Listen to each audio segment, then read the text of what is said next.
Good afternoon, ladies and gentlemen, and welcome to the United States Naval Academy's Alumni Hall and the 20th Distinguished Graduate Award Medal Ceremony. I am Midshipman Daniel Stitt, President of the Class of 2018. This afternoon, we are recognizing 6 graduates of the Naval Academy who will receive the 2018 Distinguished Graduate Award Medal from the United States Naval Academy Alumni Association. Ladies and gentlemen, please rise for the arrival of the official party, followed by the introduction of this year's Distinguished Graduate Award recipients. Please remain standing for the national anthem. Ladies and gentlemen, the 62nd Superintendent of the United States Naval Academy, Vice Admiral Walter E. Ted Carter, United States Navy, Class of 1981.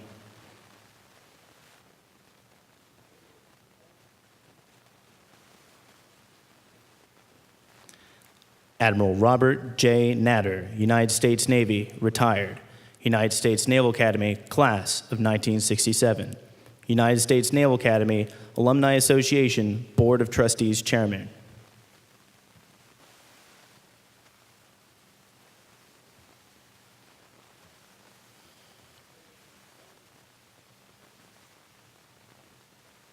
The Honorable Joe Biden, the former Vice President of the United States, on behalf of Senator John S. McCain III, United States Naval Academy, Class of 1958. Rear Admiral Lawrence C. Chambers, United States Navy, retired, United States Naval Academy, Class of 1952.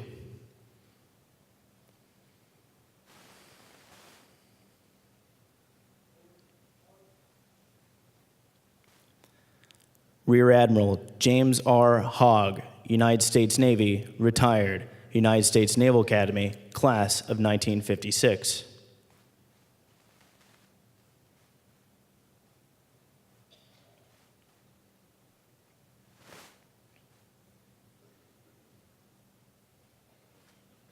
Major General Charles F. Bolden, Jr., United States Marine Corps, retired, United States Naval Academy, Class of 1968.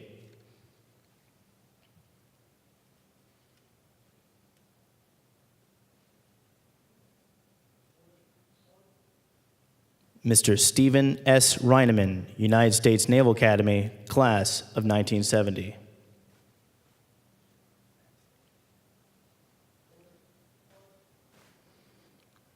Admiral Timothy J. Keating, United States Navy, retired, United States Naval Academy, Class of 1971.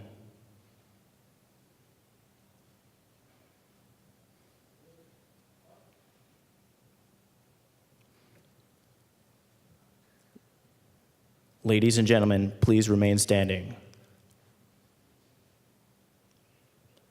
March on the colors.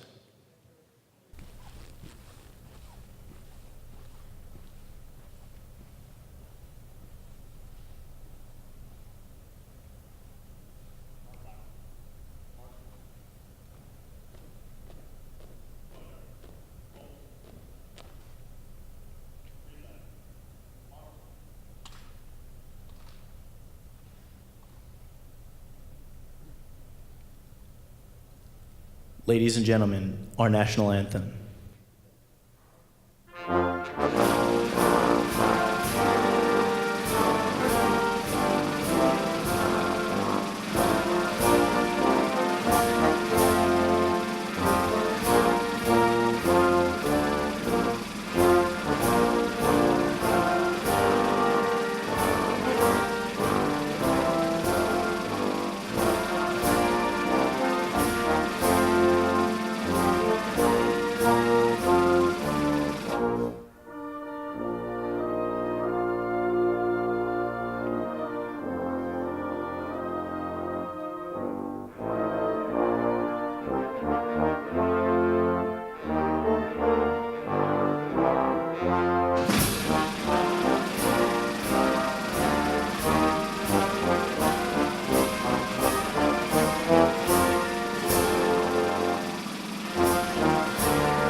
March off the colors.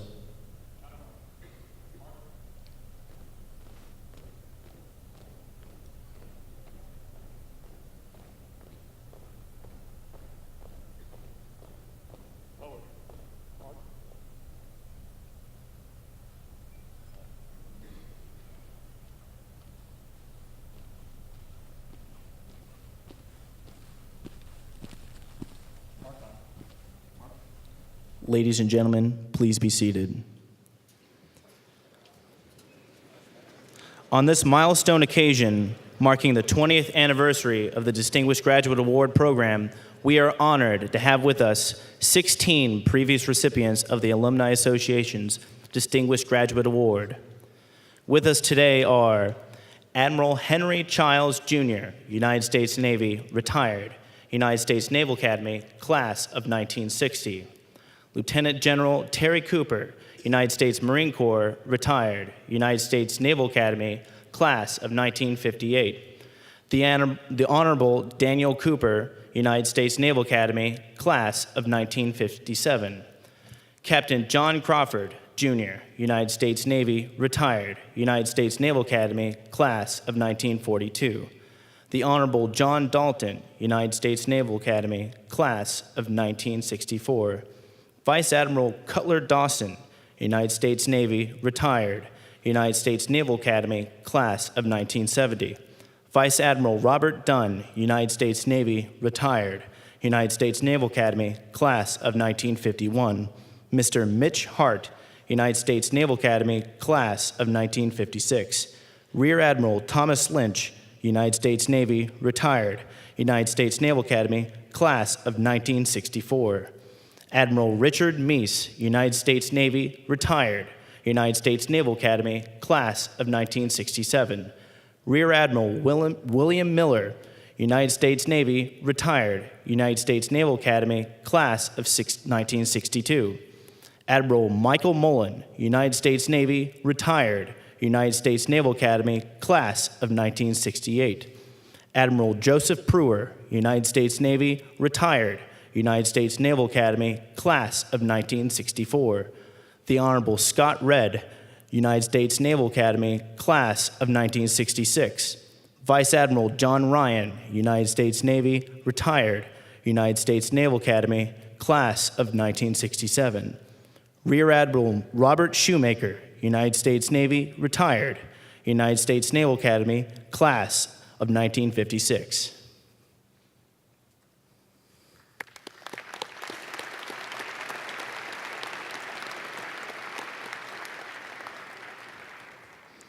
Naval Academy Command Chaplain, Captain Francis Foley, United States Navy.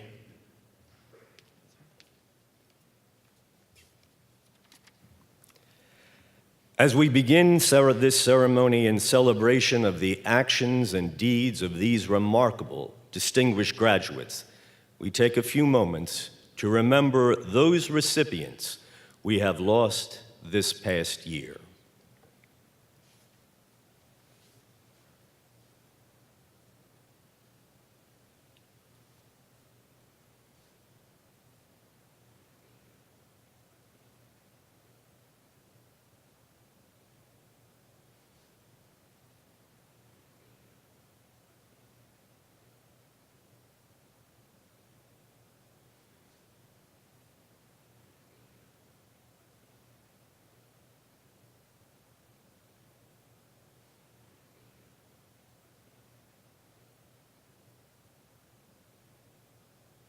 Ladies and gentlemen, I invite all who wish to join me in prayer. Eternal Father, we thank you for the many blessings you have bestowed upon us, and particularly for the blessing of those who guide us on our way. For the women and men of honor, courage, and character who have given themselves in service of our nation and have sacrificed much for the cause of freedom and peace in our world. Tonight, we honor 6 men who embody the highest values and enduring virtues of the Naval Academy and model the devotion and sense of duty to which we are all called. They have forged lives that inspire and enrich neighbor and nation. Bless them and grant them the satisfaction of knowing that they stand as examples for us all. May we too live lives of service, inspiring and enriching those who pass our way. And may you be honored in all that we do. In your most holy name we pray. Amen. This is the United States Naval Academy and the United States Naval Academy Alumni Association's 20th Distinguished Graduate Award Medal Ceremony. Since the award's inception, and including this year, 86 graduates have received this honor. The Distinguished Graduate Award is presented to living graduates of the United States Naval Academy whose character and distinguished service draw wholesome comparisons to the Naval Academy's core values of honor, courage, and commitment.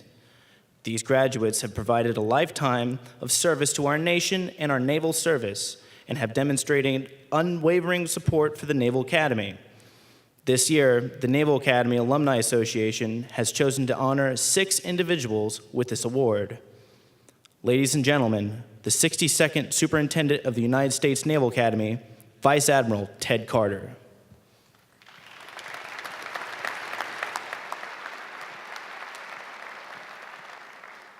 Well, welcome to the United States Naval Academy, everyone. I am so thrilled to be playing a small part in hosting this amazing event, the 20th anniversary of the Distinguished Graduate Award Medal Ceremony. Before I get into a couple of short remarks, I want to give a special welcome to our former Vice President, the Honorable Joe Biden, who is here to receive the medal on behalf of Senator John McCain, as well as Senator McCain's sister, Mrs. Morgan, and 31 members of the class of 1958. I know I speak for everyone here in Alumni Hall that we are praying for Senator McCain, who unfortunately couldn't be with us here today.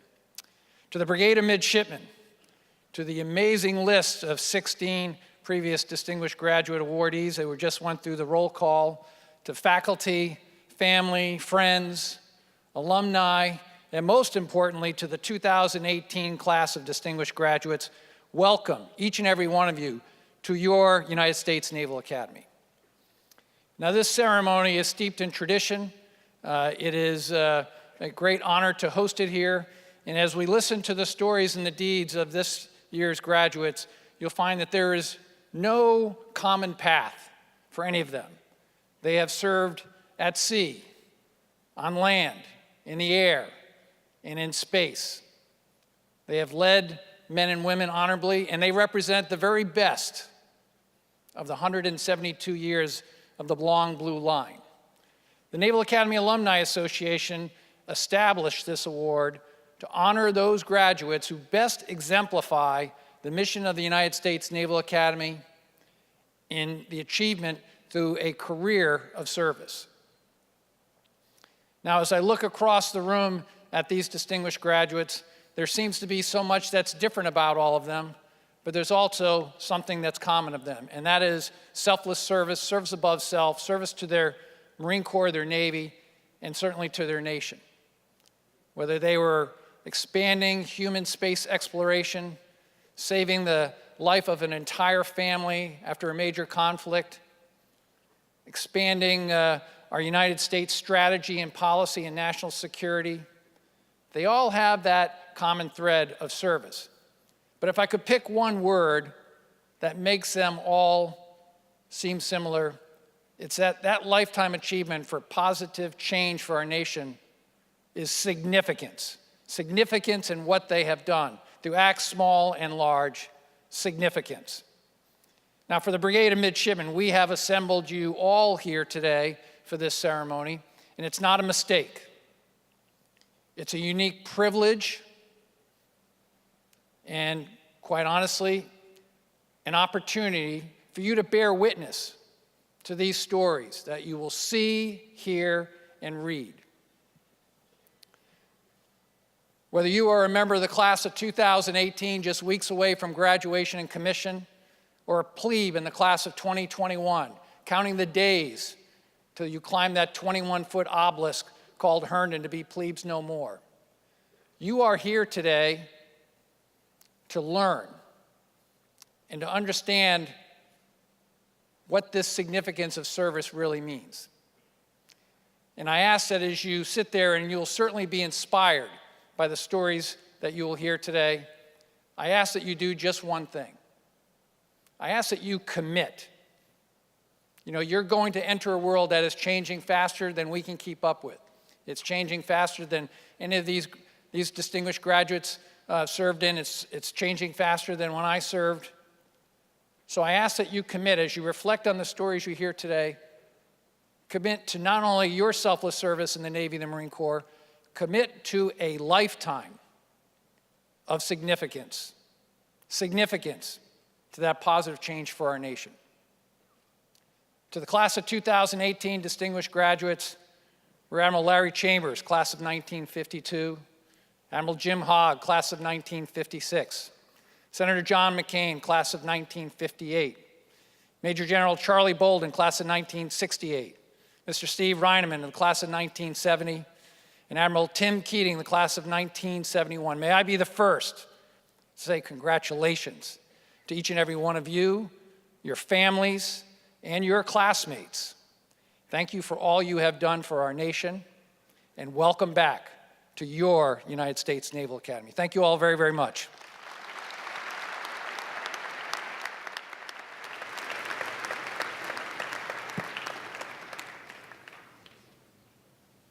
We are pleased to showcase the lives and achievements of each of our distinguished graduates with a biographical video prepared in their honor. Presenting the Distinguished Graduate Award Medal to each of our awardees is Midshipman Anna Paz, Brigade Commander. Accompanying her are Vice Admiral Carter and Admiral Natter. From the United States Naval Academy, class of 1958, Senator John S. McCain III.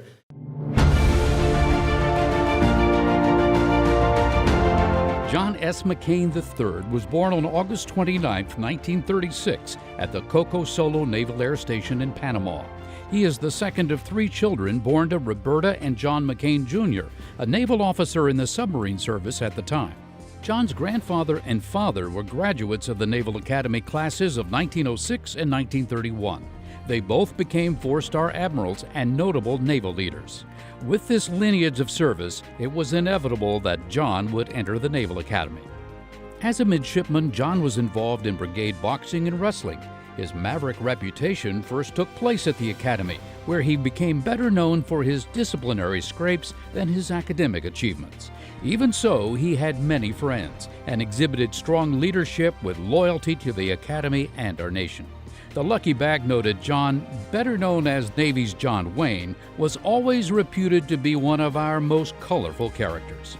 After graduation, John launched his career in naval aviation. He earned his wings and reported to Norfolk, where he deployed to the Mediterranean with the 6th Fleet.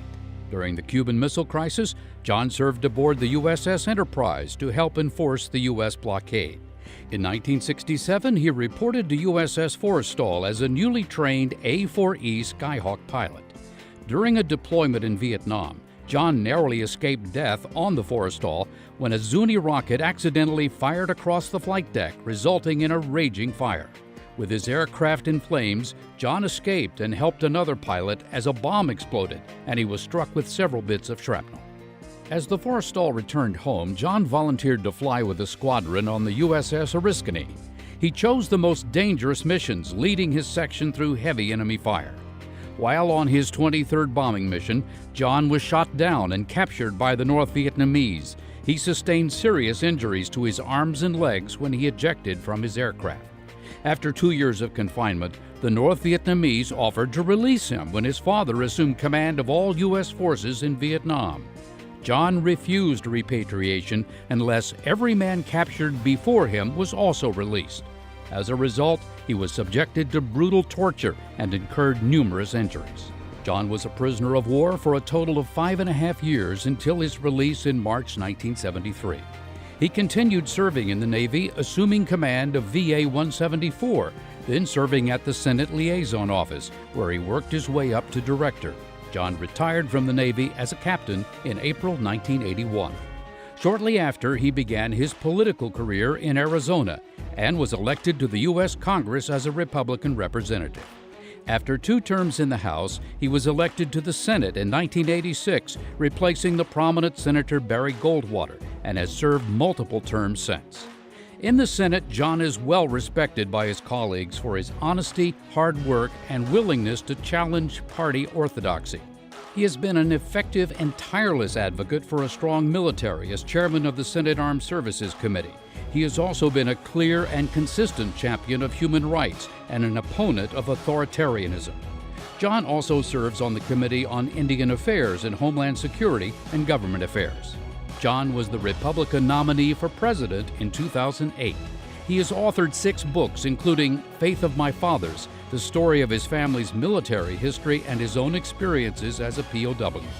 During his service in Congress, he has received hundreds of awards from numerous organizations, both national and worldwide. John is married to Cindy, sponsor for the destroyer USS John S. McCain, named in honor of John's father and grandfather, and has 7 children and 5 grandchildren. His son John McCain IV graduated with the Academy class of 2009. John and Cindy McCain have been tireless supporters of the Naval Academy through their contributions to the Naval Academy Foundation. John delivered a commencement speech to the class of 1993, as well as several Forrestal lectures. John says it wasn't until later in life that he fully appreciated the invaluable lessons he learned at the Academy. Lessons about sacrificing for something more important than yourself, about courage and humility, about friendship, and about honor. Above all, he says, his most meaningful accomplishment has been serving our nation. Senator John S. McCain III, a dedicated public servant and tireless advocate for those in uniform in all corners of the world.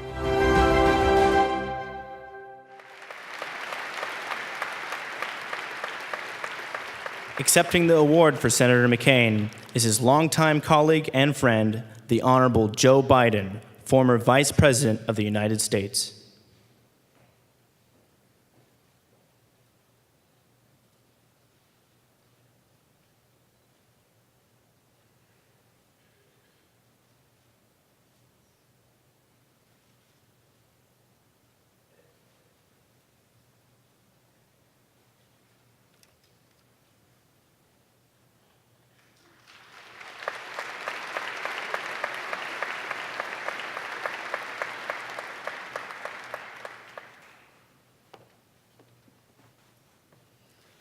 My name is Joe Biden, and I'm John McCain's friend.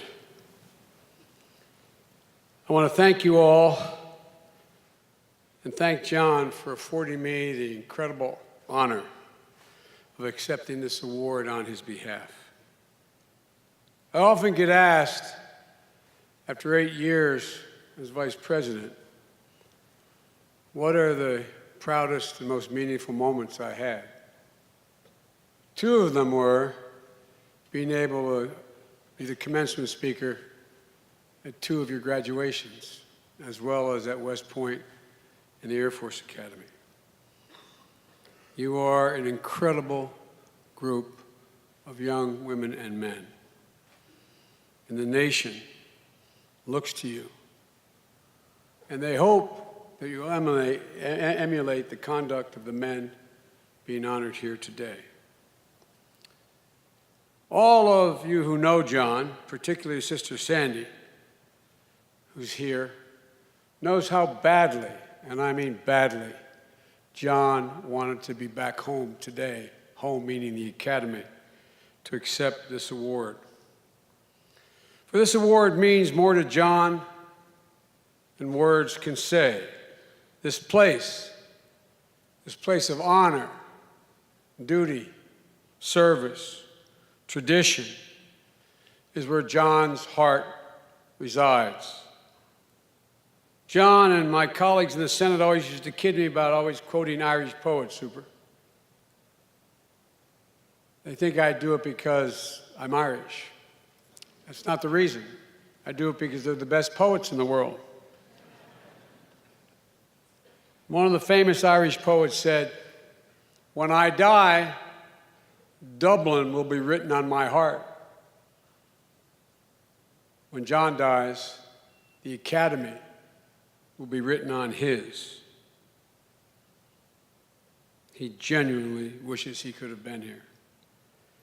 Beyond our loyalty and love for one another, there's one more thing John and I have in common: our academic records. Placing class. Both of us learned the hard way, learned from experience, that although placing class is important, thank God it's not ultimately determinative. We both barely avoided, me in law school and John at the Academy, being the goat of our class. If John were here today, I can assure you he'd say the only folks more surprised at his receiving this Naval Academy's Distinguished Graduate Award would be his fellow classmates who are here today. Can I ask, as we used to say in the Senate, a point of personal privilege, would his classmates please stand? Thank you. John sends his best, for real. What I can tell you without even knowing his fellow classmates is that they are not surprised that John has lived a life of honor, decency, duty, and devotion to his country, like few others have in modern American history. In 1993, John was your commencement speaker here at the Academy. And in that speech, he said to the graduating class, and I quote, "You have been inducted into a tradition where you are expected to hold the highest standards of honor in every aspect of your life. That is your advantage over other men and women." All those at the Academy today, that is and will be your advantage. Folks, John believed that with every fiber in his being. And that has been John's advantage over all of us. He has met that standard of honor that few others have met his entire life. And repeatedly, he's been tested. And never once stepped back, never once failed in his military service, his public service. And I can tell you firsthand in his friendship. My mother, who John knew, had an expression from the time I was a kid. She said, "Look at me, Joey, look at me. Remember, you are defined by your courage, and you're redeemed by your loyalty. You are defined by your courage and redeemed by your loyalty." That's John McCain. Defined by his courage, his incredible, unwavering loyalty to his country, to his friends, to his comrades. How many others, knowing they could go free, would subject themselves to 5 more years of torture because he adhered to the standard? First man in, first man out. I challenge you to find more than a couple handfuls of heroes who would step up to that standard after being beaten, punished, his bones routinely broken. There's an urban legend out there that John and I don't agree on anything other than our friendship, and that Somehow, we've remained friends. The truth is, although I don't want to ruin John's reputation, we agree on vastly more than we've disagreed on. It's true that we've had some major disagreements on the biggest foreign policy issues of our time, and we both have been fierce advocates for our positions. But no matter how tough the debates we've been in, we've always shared a common set of beliefs that personal friendship supersedes politics. That we're all called to serve something bigger than ourselves. That character is destiny. And character is made up of no one single thing, but 1,000 little things. As John's life has demonstrated. That everyone deserves to be treated with respect. And that America must lead. And we've always led, not only by the example of our power, but by the power of our example. John loves to quote the line, "One crowded hour of glorious life is worth an age without a name." It refers to that moment in life when your character is tested. Will you meet the test, or will you be found wanting? His hero, Teddy Roosevelt, called his charge up San Juan Hill his one crowded hour. John's one crowded hour lasted close to 60 years. From the moment he left the academy to his time as a naval aviator, as POW, his time as the most independent maverick and man of character the Senate has known. I have served, I'm embarrassed to say, more than all but 13 people in the history of the United States of America in length of time in the Senate. And I have never met his equal.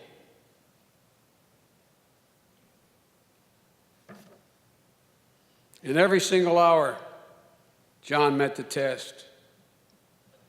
But the quote I use all the time,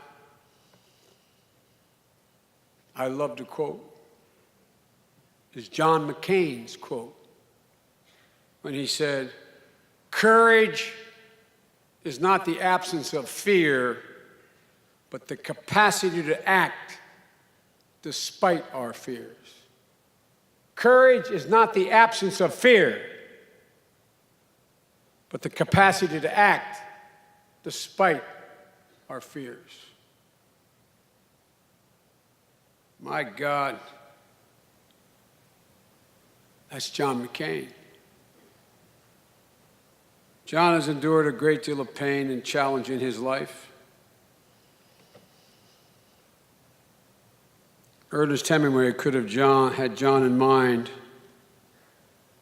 when talking about when he said, quote, "The world breaks everyone, and afterwards, many are strong in the broken places." John has always been strong in the broken places. John is one of those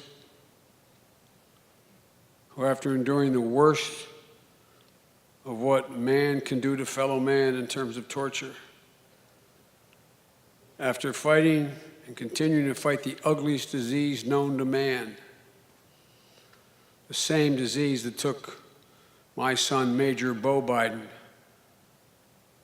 an Iraqi war veteran with the Bronze Star, Conspicuous Service Medal, and many other honors.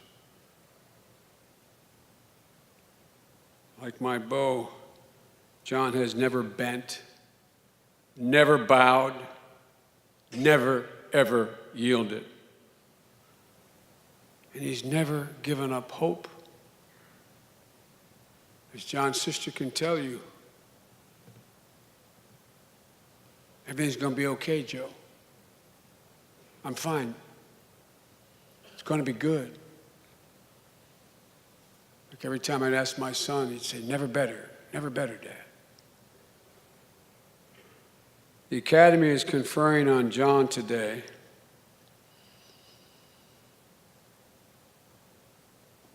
an honor that everyone who's known John in every walk of life has known from the beginning, because he's always met the highest standard of honor of those who graduated from this incredibly special place. John McCain, in my humble opinion, I never attended the Academy. I was appointed to the Academy in 1961. But I didn't attend because I was a football player and you had a guy named Roger Staubach and Joe Bellino. So I went to play at Delaware. You think I'm kidding? I'm not. But John ranks among the very best the Academy, in my view, this nation has ever seen. John wouldn't say it, but I will. John, he wouldn't acknowledge it. John is an American hero who's lifted all of us up, lifted his nation up. And now, with John's permission, and I asked his permission, I'll end with what he would say if we were here today. God bless you. Semper Fi, fair winds and following seas. God bless my friend John McCain. Thank you.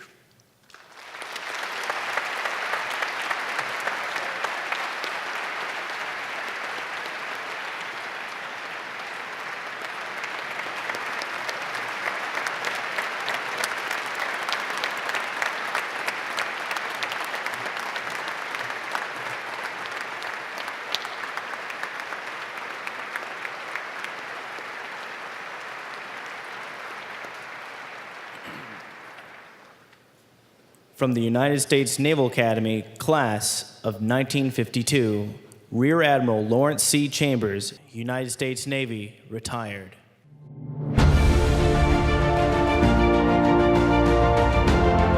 Lawrence C. Chambers was born on June 10, 1929, to Charlotte and Lawrence of Bedford, Virginia. He was the third of 5 children. When Larry was very young, his father, a World War I veteran, died. With inspiration from his maternal grandparents, he excelled as a student from elementary to high school, where he was named class valedictorian and commander of the JROTC Cadet Corps. With a passion for aviation and inspiration from another Dunbar alum, Wesley Brown, Larry realized the Naval Academy offered the best technical education his family could afford. At the Academy, Larry played battalion golf, softball, and was on the cross-country team. He was also involved with a brigade radio station and theater production support. The Lucky Bag noted that with his will and determination, he will have little trouble becoming a successful naval officer. Larry was only the second African American to graduate from the Naval Academy. He was also the first African American to hold 8 different command positions. After graduation, he was assigned to the heavy cruiser USS Columbus. He then launched his dream career in naval aviation, earning his wings in 1954 and reporting to his first assignment, Anti-Submarine Squadron 37, flying the Grumman AF Guardian. His next assignment was flying the A-1 Sky Raider with Attack Squadron 215. Following postgraduate school, he transitioned to jet aircraft, flying the A-4 Skyhawk with 2 attack squadrons. He then established Attack Squadron 67 as its first commanding officer and flew the A-7 Corsair II. For 3 years, starting in 1968, Larry flew combat missions over Vietnam from the carrier Ranger and was assigned as air boss on the Oriskany. He was assigned to command the combat stores ship White Plains just after promotion to captain in 1972. The crew was in mediocre operating condition, but Larry guided them to receive the Ney Award for Best Small Ship Mess Afloat and the Type Commander's E. Larry assumed command of the carrier Midway. In April, after the fall of Saigon, his ship supported Operation Frequent Wind, the evacuation of U.S. and South Vietnamese personnel. The flight deck was full of helicopters transporting refugees.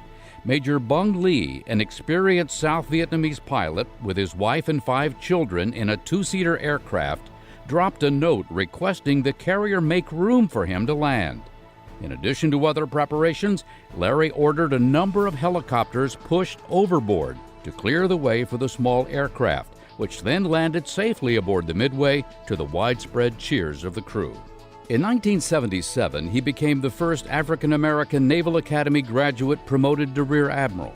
He served as Assistant Chief of Navy Personnel, then commanded Carrier Strike Group 3, and later served as Interim Commander of Carrier Strike Group 4. His final naval assignment was Vice Commander of Naval Air System Command. Larry retired as a Rear Admiral in 1984 after 32 years of service. He then served as Director of Navy Marketing for Systems Development Corporation, which later became Unisys. He held senior program management positions with the company over the next 10 years. As a consultant, he traveled to Kazakhstan, providing classified services for the Defense Nuclear Agency. He was employed as president of Innova Systems and then worked for its parent company, Kinnevik, for 6 years, where he traveled around the world to renew business relationships in the Far East and Pacific. Larry is an avid supporter of the USS Midway Museum. He travels to San Diego annually, where he speaks at civic and youth events, supports Midway's charity golf tournament, which is named in his honor, and assists in the museum's community outreach. He is also active with his local community leadership in Florida. As a staunch supporter of the Naval Academy, he speaks at engagements across the country, including Naval War College presentations, local area association events, and the Academy's Black History Month activities. Larry is married to Sarah Jones Chambers and has 2 children. Reflecting on his life and career, Larry can recount many instances in which he accomplished something that he felt was truly meaningful. Among these are raising his children to be outstanding individuals, achieving the rank of Rear Admiral, conquering adversity in his personal life, leading 2 ships' crews to excellence, and saving the lives of thousands of Vietnamese. Rear Admiral Lawrence C. Chambers, a dedicated and inspirational leader in service of our nation.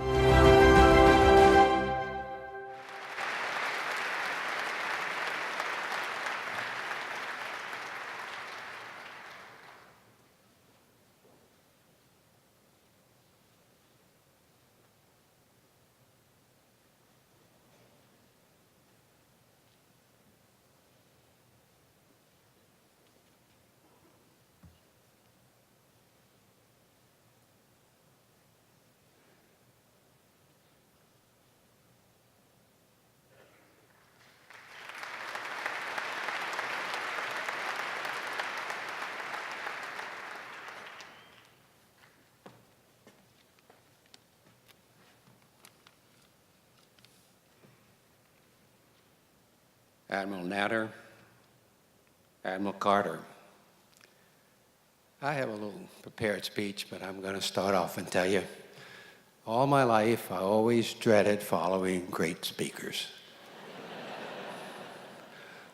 I was in Detroit, and I followed 2 great speechers, and I volunteered that I would never follow a great guy again, so here I am. Distinguished guests, classmates, and especially the midshipmen, good afternoon. I am extremely grateful for the opportunity to be part of this group today, and I accept this honor with a sense of overwhelming humility. I have had the opportunity to review the remarks of previous DGA ceremonies. I even watched the video of my classmate, General Tom Stafford. He talked about aptitude, attitude, and altitude. Well, what do you expect from a world-famous astronaut? I watched Admiral Mullen's presentation. He spoke like the professional presenter and the confident leader that he is. All of the videos showed men with greater accomplishment than any of mine, and inspiring messages delivered in a finer style than this boy from 7th and T could ever muster. You must understand, I never expected to be here today. I never really expected to be here 70 years ago. And I want you to think about that for a second. That's before your parents were born. If it hadn't been for Congressman William Levi Dawson of Illinois, whose years later also nominated Charles Bolden, I would never ever have been able to take the entrance exam. And if the first 29 of Congressman Dawson's nominees had not failed the exam, I, the 29th alternate, would never have been here at all, despite an outstanding scholastic record at my segregated high school in Washington, D.C. Those were different times. We all ride on the shoulders of those who have come before us. The Golden 13, Admiral Sam Gravely, my good friend, a great naval officer who inspired me my entire career. And I wouldn't be here today without the encouragement of Karen Miller and Ron Casey, both of the class of '75, who came to me in the fall of 2016 after a football game in Tampa between Navy and USF. Navy lost, and encouraged me to allow them to pursue this honor for me. I also have to tell you that without the guidance and support of my classmates, Jim Sagerholm and Jack Young, class president of '52, and the persistence of my wife, Sarah, who, by the way, prepared the nomination package, I surely wouldn't be here today. When I was accepted at the Academy, my greatest aspiration as a plebe was to make it through the first year. And every year thereafter, I had the goal of just trying to get it one day at a time. In my plebe year, there were a minority of two. Reeves Taylor and I were the only African Americans in our class. Wesley Brown, the first of us to graduate, was my first classmate. When he left and Reeves had the misfortune of winding up in the class of '53, I was just one African American and 1,000 other mids in my class. Somehow, one day at a time, I made it through all 4 years. In my infinite wisdom, I requested a small bore for my first at-sea assignment, thinking that a destroyer would give me the opportunity to show off my skills and training. But the Commandant of Midshipmen, Captain Buchanan, class of '26, I know that's a long time ago, called me in and told me I was being assigned to the USS Columbus under the command of his classmate, Captain Gordon Campbell. Needless to say, I was not happy, and I thought he was prejudiced against me. But like so many things when you're young, I was wrong. Actually, I was being mentored by Captain Buchanan, who is sending me to my first assignment under the watchful eye of his good friend and classmate. They were determined that despite the obvious problems that a young African American officer could have in those days, nothing bad was going to happen on their watch. In retrospect, I was mentored and supported throughout my time here. And although I didn't realize it at the time, I owe much to the Academy for the many gifts bestowed upon me. In Columbus, I was assigned to the 1st Division, whose responsibilities included the starboard side of the forecastle and the number 1 main battery. My first day at sea, I showed up on time, ready to take over. That is when I learned the first important lesson that I want to convey to you. It was a lesson in humility. When I reported to that turret, there was only one person in there. It was Chief Baker. He looked old and tough, and he said, and I quote, "Look here, Sonny, this is my turret. You keep the X off my ass, and I'll make you look good. We will be the best run division on the ship." Much abashed, I did what he said. Lo and behold, we had the best performance and the lowest disciplinary rate of any division in Columbus. My turret won the E. It was the first of several I achieved in my career. And every time I won an E, I did it by applying the lessons of teamwork and cooperation that Chief Baker taught me in just a few words and lots of examples all those years ago. Lesson number 1 is humility. Never let it get away from you, no matter how high you climb. When you go to your assignment, you will be fortunate to be served with enlisted personnel who are dedicated, knowledgeable, and capable. They deserve your respect and cooperation. When you take care of them, they will take care of you. Lesson number 2 is leadership through teamwork. The third lesson is about integrity. Without it, you're a nobody. Without it, an organization is nothing. Integrity is the foundation of truth and honor. I learned it at home. I studied an ethics class under Captain Tausig, a Navy Cross and Purple Heart recipient who had lost a leg in the Japanese attack on Pearl Harbor. We were steeped in a tradition of integrity here at the Academy.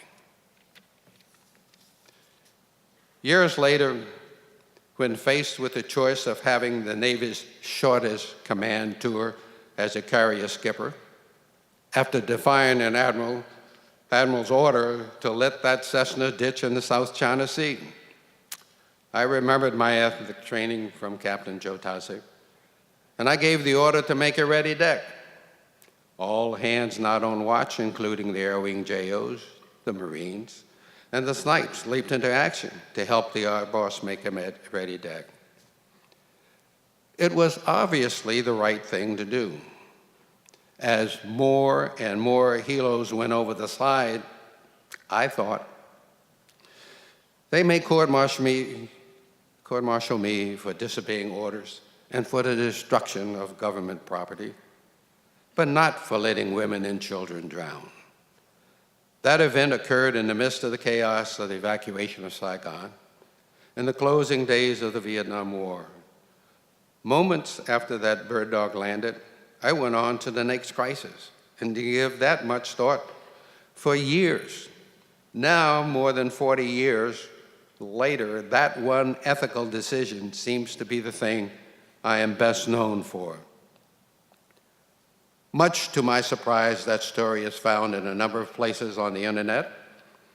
I'm not famous because I was the first African American to do this or that, and not because I'm a graduate of this prestigious academy, or a great carrier skipper, a great carrier pilot, or a talented engineer. When I am asked to speak in front of military and civilian groups, I am often asked to relate the story of that fateful day when a ship under my command, dedicated to doing the right thing, saved 7 lives. Lesson number 3, integrity. It will make your life a success, no matter whatever else happens.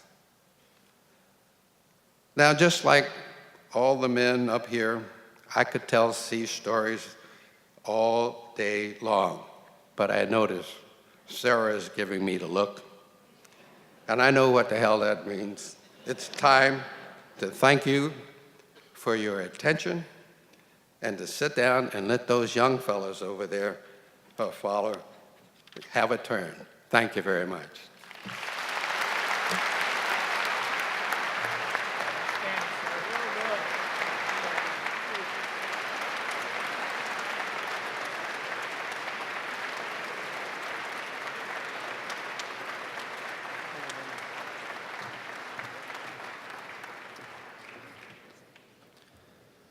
From the United States Naval Academy, Class of 1956, Admiral James R. Hogg, United States Navy, retired.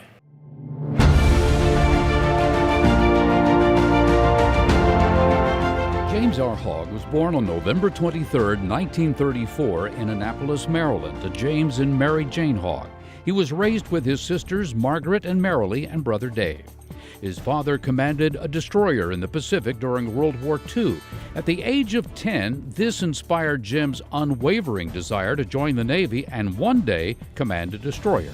His dad graduated from the Naval Academy class of 1927, so Jim knew the Academy was where he needed to go to achieve his goal. At the Academy, Jim played varsity squash for 3 years and was the 2nd Regiment Deputy Commander in the first set. The Lucky Bag noted his outstanding ability to render a sincere suggestion to any problem and meet the trials of a mid with a fresh and energetic approach. After graduation, Jim embarked on a 35-year Navy career in surface warfare with 9 tours at sea, 5 in command and 3 in the Vietnam War zone. He achieved his childhood dream when he assumed command of the guided missile frigate USS England.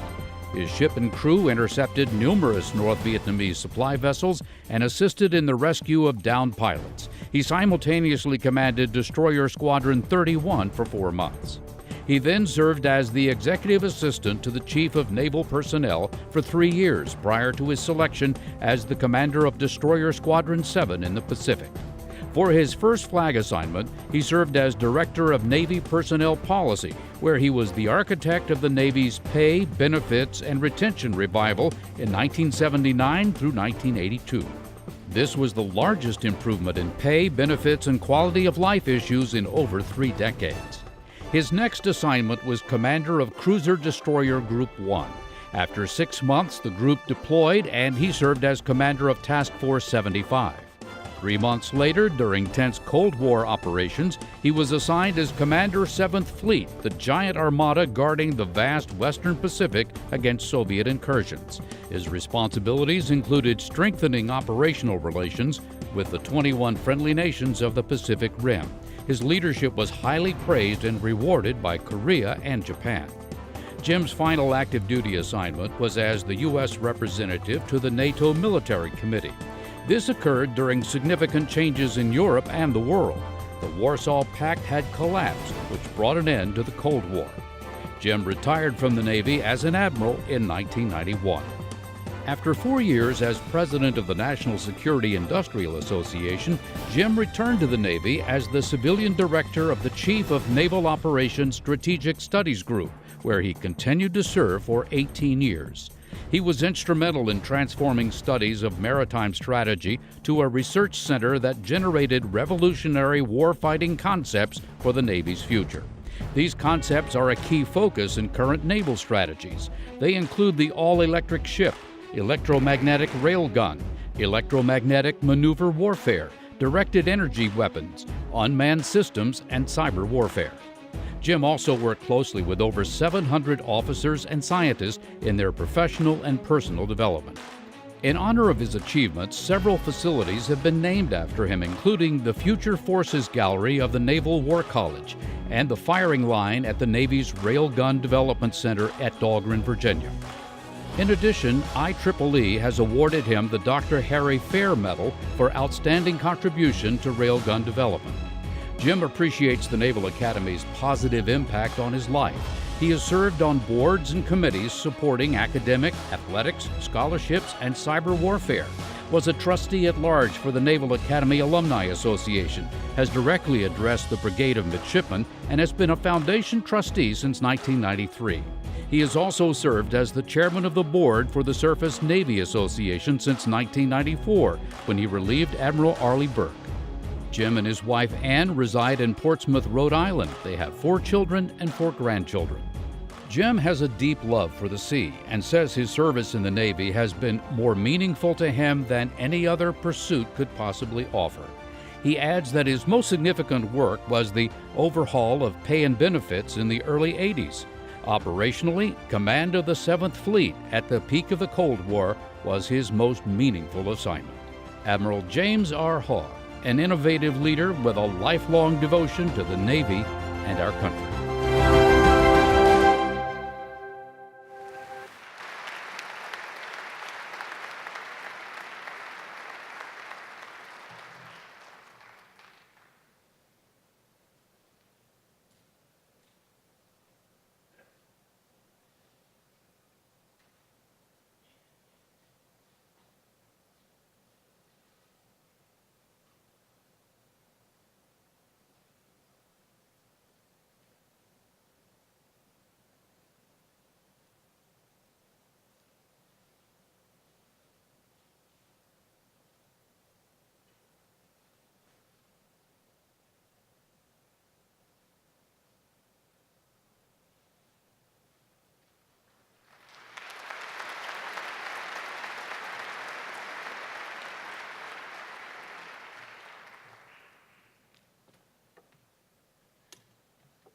So Larry talked about Joe Biden in his speech.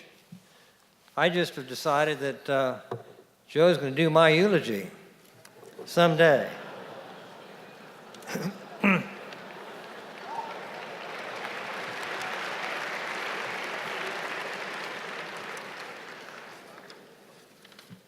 So good afternoon, Admiral Carter, distinguished guests from many walks of life, classmates, friends, and my family.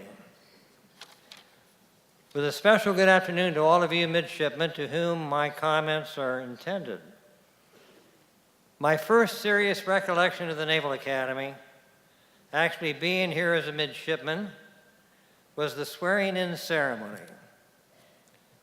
That walk up the steps to Bancroft Hall, through those huge, majestic doors, into the magnificent rotunda, then up to Memorial Hall, steeped in tradition, at the tender age of 17, was enough to scare me to death. We were told to raise our right hands. I raised both of them. No doubt I was impressed and a little unnerved about what I was doing, but I knew exactly why I was doing it. Because as you heard in the video, my dad commanded a destroyer in the Pacific in World War II, and in 1944, at the very tender age of 10, I did decide all I wanted to do in life was join the Navy and get command of a destroyer just like my dad. He graduated from the Naval Academy in 1927, so I knew that was my first step. Fortunately, it worked out. Both the Naval Academy and the Destroyer Command. Now let's go back to plebe years. Plebes, we didn't think about it much at the time, but a lot of things were happening in our young lives. Beyond basic survival, we were forming friendships, maturing our characters, along with early professional development. Let's take Bancroft Hall as an example. It is in Bancroft Hall where the strongest and most enduring relationships of our adult lives were formed and bonded. So it is no coincidence that my Naval Academy roommates and a cheering section of classmates are here today, just as they are for all the other awardees, because we are all in it together. And we have been since we joined up plebe summer, and it's going to be the same for every one of you midshipmen here today. For me personally, the most formative years of my life, 3 as a teenager, were here as a midshipman. And this is where my professional roots were planted and nurtured. No question, this place, this institution, set my direction for life and provided me the skills, the confidence, the integrity, and the determination to stay the course. That's why the Naval Academy and this award means so much. The Academy started my naval career, and this award caps it. Beyond that, one thing I know for sure is if there is one distinguished graduate at the Naval Academy, then there are thousands. Those of us on this platform simply represent all of them. And I'm also very aware that it is my classmates, those who know me best and who believe in me, who put forth and supported my nomination. So I want to recognize my classmate, I'm not sure where he is here, but raise your hand, Captain P.J. Nelson and his wife Terry.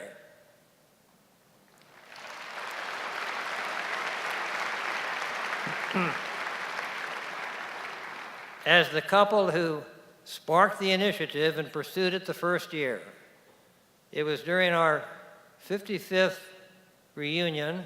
We were leaving the chapel after the memorial service, and they walked up to me on the steps and asked if I would go along with their working up a nomination for this award. Of course, I said yes. And then our class president, Colonel George Michalko. Where are you, George?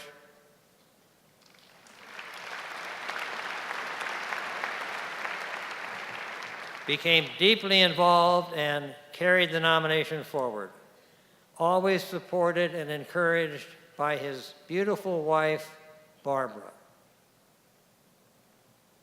By the way, a lot of things have happened in my life since June 1952, when my classmates and I mustered in Memorial Hall to be sworn in.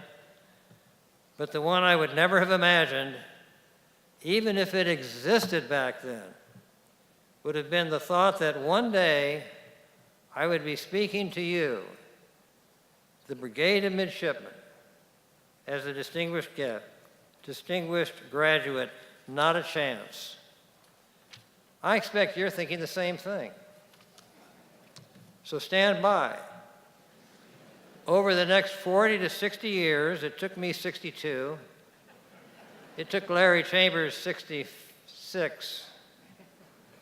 We're oddballed out, but we were persistent, we were determined, we stayed the course. So stand by, because over those years, it will happen to at least a dozen of you who are here today.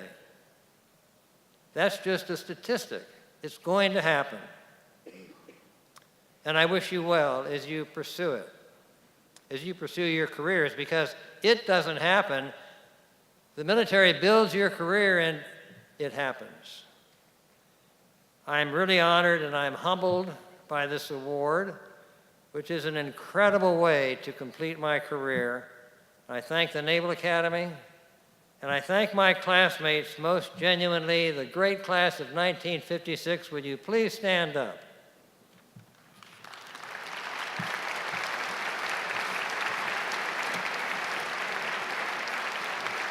Thank you. And thank the brigade.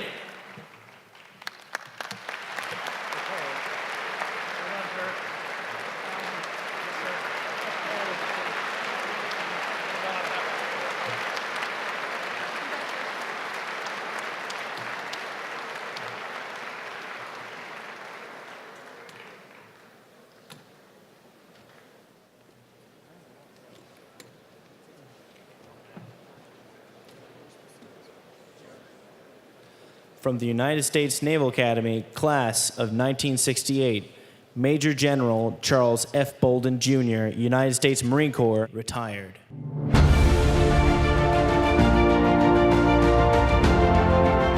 Charles F. Bolden, Jr. was born on August 19, 1946 in Columbia, South Carolina, to Charles and Ethel, and grew up with his brother Warren. As a child, Charlie was inspired by the pride of his father and uncle, who served in the Army during World War II.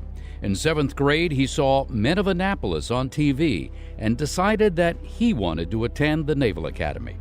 At the Academy, Charlie was class president during youngster year. He served as 11th Company Commander and was a member of the Superintendent's Advisory Group on Minority Recruiting.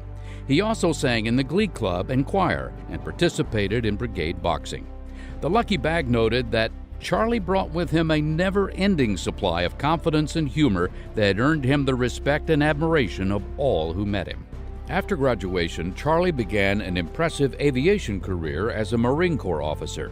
His first squadron assignment out of flight school was in Marine All-Weather Attack Squadron 121. In 1972, he was deployed to Nam Phuong, Thailand, where he flew the A-6 Intruder on 100 combat missions over Vietnam, Laos, and Cambodia. Returning stateside, he served as a recruiter in Los Angeles and earned a Master of Science degree in Systems Management from the University of Southern California. In 1979, he qualified as a Navy test pilot and was assigned to the Naval Air Test Center, where he flew ground attack aircraft. Throughout his career, he accumulated more than 6,000 hours of flight time. Charlie was selected as an astronaut in 1980 and served 14 years with NASA, logging 680 space hours on 4 space shuttle missions. His first mission was as pilot of the Columbia in January 1986. In April 1990, he piloted Discovery on a mission to deploy the Hubble Space Telescope. Charlie commanded Atlantis in March 1992, conducting a Space Lab mission with Atlas I. For his final shuttle mission in 1994, Charlie commanded Discovery in the historic first joint shuttle mission with an American and Russian crew. In addition to his space flights, he held other roles, including Chief of the Safety Division at Johnson following the loss of the Challenger in 1986, and Assistant Deputy Administrator at NASA headquarters. In 1994, he reported to the Naval Academy as Deputy Commandant of Midshipmen. Next, he served in a variety of leadership assignments for the 3rd Marine Air Wing, the 1st Marine Expeditionary Force, U.S. forces in Japan, and as Commanding General of the 3rd Marine Air Wing, where he directed a full year of accident-free flight operations while supporting Operation Enduring Freedom. He retired from the Marine Corps in January 2003 after 34 years of service. In 2009, Charlie was appointed by President Barack Obama as the 12th Administrator of NASA, where he served until January 2017. In this office, he developed and implemented programs centered on enabling future human missions to Mars. He transitioned the space program to a new era, which includes the development of spacecraft with capabilities of sending astronauts into deep space.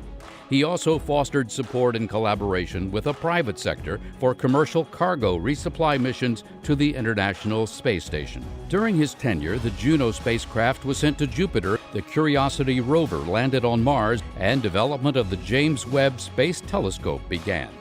In addition, NASA was recognized as the best place to work in the federal government for 5 consecutive years. He has received numerous honors for his achievements, including inductions to 3 Halls of Fame, NASA and military medals, and 34 civilian awards and honorary degrees. He is a dedicated supporter of the Naval Academy as a member of the Naval Academy Foundation Board of Directors. He has been a motivational speaker for numerous Academy events, including the Forrestal Lecture Series, and has served as chair of the annual Astronaut Convocation. Charlie has been married to Jackie since 1968. Together, they have 2 children, Marine Corps Colonel H.A. Bolden of the Naval Academy class of 1993, and Dr. Kelly Bolden, M.D., along with 3 granddaughters. Charlie says his most meaningful accomplishment was convincing Jackie to accept his offer of marriage during his ring dance at the Academy. Professionally, he is most proud of his ability to empower subordinates to exceed their own expectations in the performance of their work. Major General Charles F. Bolden, Jr., a talented leader and pioneer dedicated to the successful future of our nation.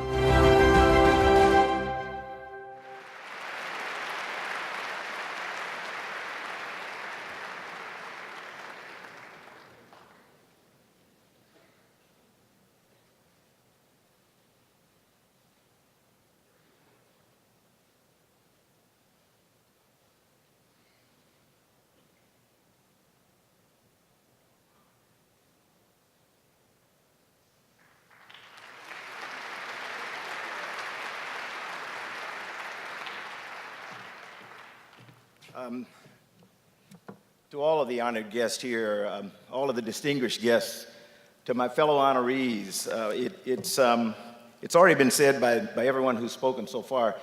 This is a place that, this particular place on this podium as a distinguished graduate is something that I don't think anyone ever thinks about when they come here as a plebe.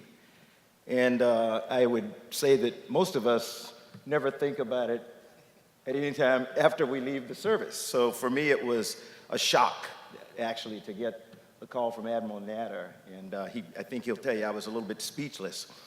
I do want to congratulate the fellow Distinguished Graduate Award winners today, and particularly Senator John McCain. I was really looking forward to having worked with him, sometimes on his good side, sometimes on his bad side, in committee. I was really looking forward to being here to share the podium with him, and all that I would ask at this particular time is that we all keep him and his family in our prayers, and that we pray for his recovery and for his comfort. You know, I want to thank the Foundation Selection Committee, and particularly two people in the class of '68, Gary Storm, our class president, and Gordon Peterson, the class secretary, who were persistent in getting the package together. And I also want to ask my class if they too would stand at this time. So would the great class of 1968 stand, and you can be rowdy if you want.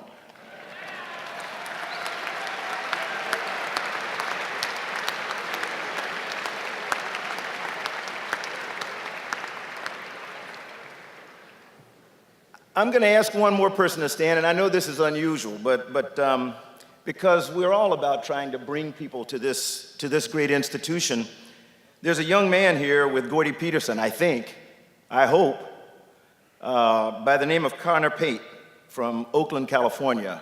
Did Gordy make it with Connor? Oh, whew. Okay, over here on this side. But Connor Pate is a young man who aspires to come here as a midshipman.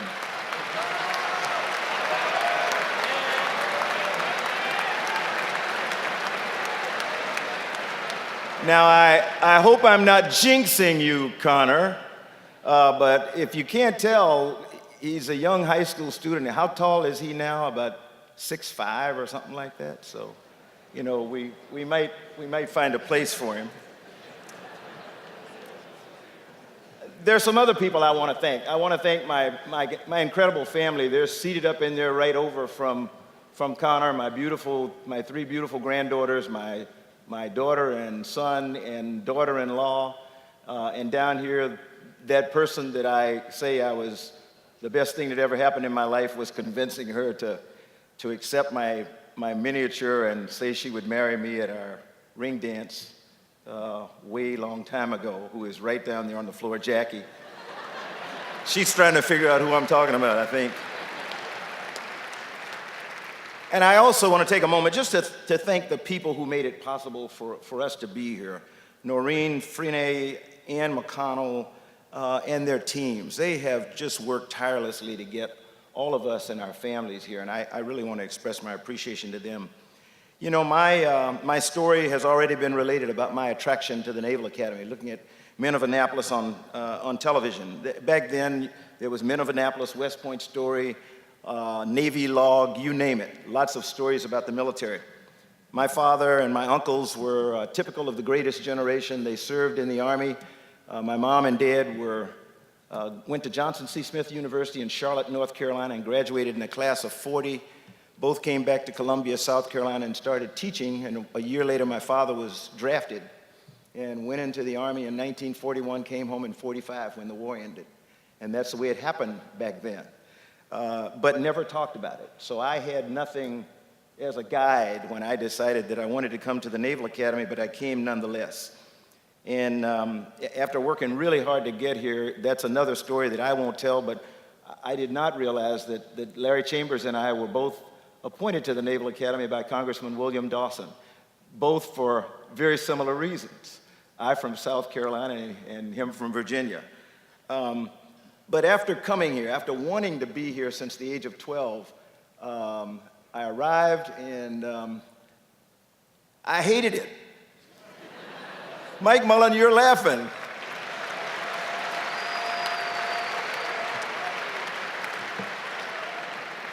It was hard. I love the weather. That's the only thing I like. Coming from South Carolina, I like the heat and humidity and the sweat and stuff. But I hated everything else about it. And my roommates, Mike O'Neill, Chuck Hinkey, Ivan Larsh, the rest of us, I think I put on a good show, but they would catch me periodically under my desk crying. And they knew that on the weekends, when we finally got an opportunity to go to make a phone call, I'd call my mom and dad and I'd say, look, I made a mistake. I made a big mistake. I want to come home. And my father, who had been my high school football coach, said the same thing every single week I called for 52 weeks. Hang in there one more week. And I said, I don't want to be here. He said, hang in there one more week. So he was a very wise man. When my son Che, who is sitting over here in the class of 93, came against my best advice, he hated it. And he struggled. And he called, and I did not have the heart to say, hang in there one more week. For him, I said, when you hang this phone up, go back to the company area, find somebody who's having a tougher time than you are, and help them get through one more week. It worked. He graduated, and he's now a colonel in the Marine Corps, and we're incredibly proud of him. He now has 3 daughters, as I mentioned, and the middle one, Kira, also like Connor, wants to come here. At least that was her story to me a few days ago, so hopefully she's still persisting. She wants to come because she's a great soccer player, and she wants to play football at the Naval Academy and be a kicker. So I've now put 2 prospective midshipmen on the spot. You know, let me get off the stage here, but before I do, a few pieces of, I won't call it advice, but I'll just say a few pieces of wisdom that I learned here. I learned around my mom and dad's dinner table, and I kept learning it over and over and over, whether it was here at the Naval Academy or at basic school as a Marine or at NASA.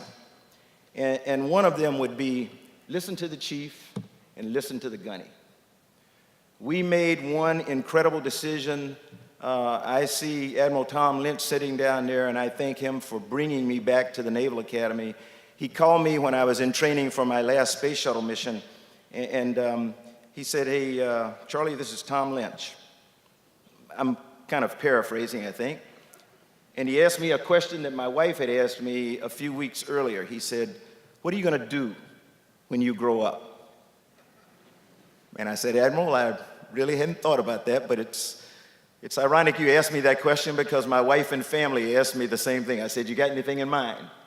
And he said, well, I'd like to get you to come here to be the Deputy Commandant of Midshipmen to replace Terry Murray, who the Marine Corps promoted out of the job. And so I said, I'll work on it and talk to the Commandant of the Marine Corps, and he said that'd be a good idea. And I asked Admiral Lynch what I should do. He said, go fly, and then we'll take care of the rest of it. And it was one of the best things that ever happened to me because it allowed me to come back home here, become the Deputy Commandant of Midshipmen, and begin to relearn about our service, our country, how difficult it was to get through this place, but how important teamwork was. We had brought in the first group of senior enlisted advisors after one of the largest cheating scandals in the history of the Naval Academy, and boy, was that a huge, huge step for the Naval Academy because we put senior enlisted right here in the hall where young midshipmen could go to an enlisted person and say, what are the troops going to expect of me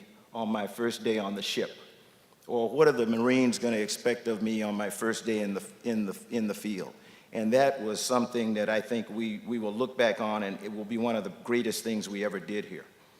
Back in the FMF, I always went to Sergeant Major Don Franklin, my very first Sergeant Major when I had the 3rd Marine Aircraft Wing, or Sergeant Major John Estrada, who later became the Sergeant Major of the Marine Corps and then Ambassador to Trinidad and Tobago. But they were fonts of wisdom for me, so I highly recommend that you listen to the gunny and listen to the chief. I owe my success here, whatever level it was, to several other people, and one of them looks down on us today. Her name is Lily Mae Chase, who lived right out on 22 College Avenue. Lily Mae was my mother away from home. On those weekends when I would cry, I'd go out with all the other black midshipmen, and we'd pile into Lily Mae's house, first in 2s and 3s, and then the numbers grew. But Lily Mae was one of the first people that we would call a sponsor. And she got me and many others of us through here. Mike O'Neill, my all-the-time classmate, who spoke to me all the time, particularly the year that I served as the class president, and he pulled me aside and he said, I'm going to tell you something you're not going to like. If you're going to get through here, you need to slow down.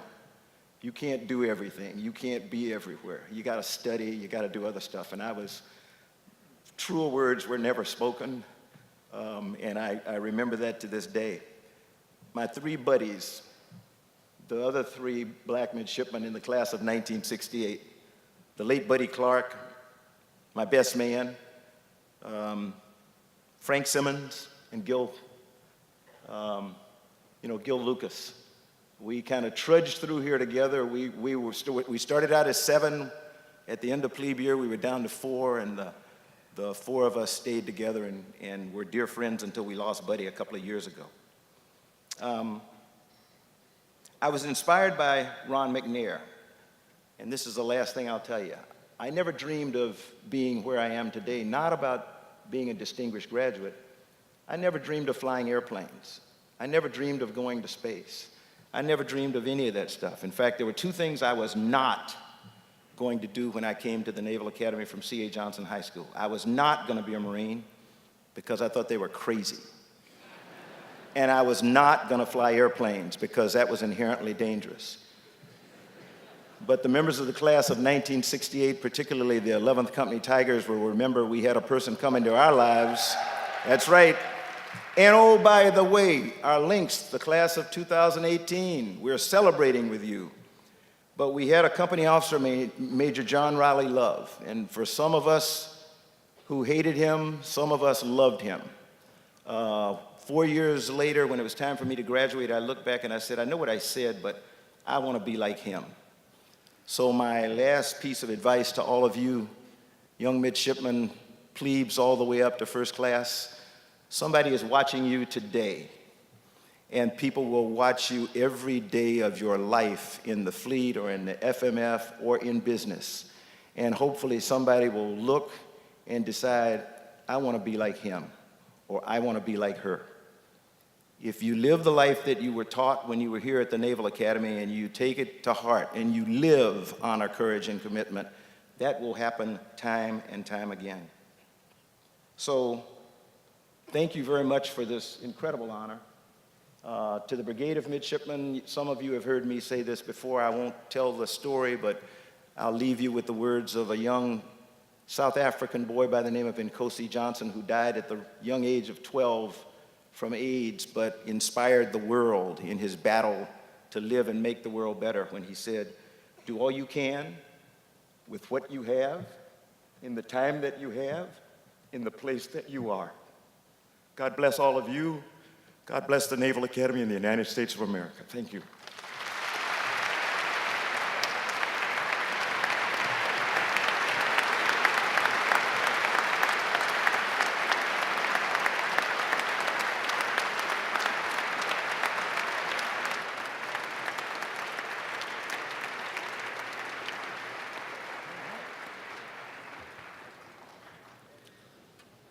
From the United States Naval Academy, Class of 1970, Mr. Stephen S. Reinemund.